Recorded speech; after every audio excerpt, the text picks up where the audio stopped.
हर जीव में ये पाया गया है, सब में मैथुन पाया गया, सब में आहार प्रियता पाई गई, सब में नींद प्रियता पाई गई, सबको अपना परिवार प्रिय लगता है, अपना बच्चा, अपना शरीर संबंधी। मानव देह की खास बात क्या है? भाग्यवान किसे कहते हैं? भगवत ऋषि जी कह रहे, निद्रा मैथुन भखन भय सहज सबहि सुधि होई, अनुभव भगवत भजन को भाग्यवान लहि कोई।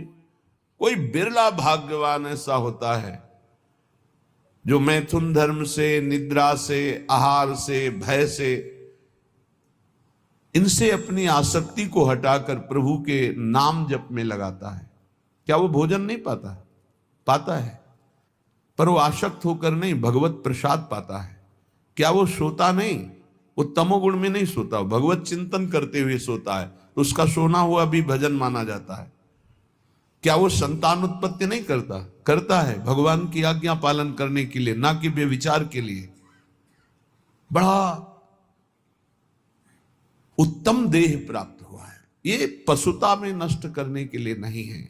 बड़े भाग्यवान हैं जिनको अध्यात्म सुनने को मिला, और वो अध्यात्म के श्रवण बल से असत वासनाओं का, गंदी आदतों का त्याग करके भगवान के भजन की तरफ, सतमार्ग की तरफ चले।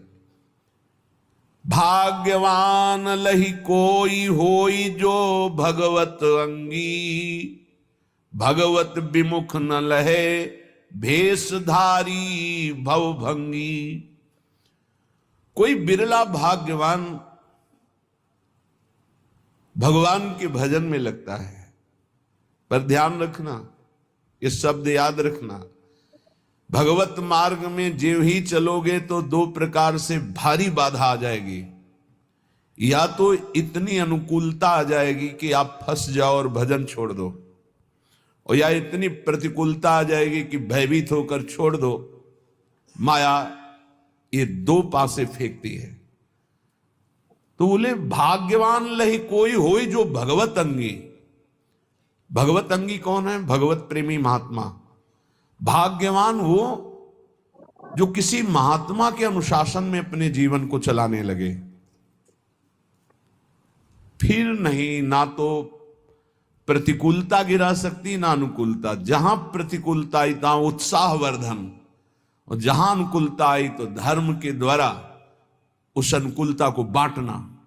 ये संतों के अनुशासन में होता है।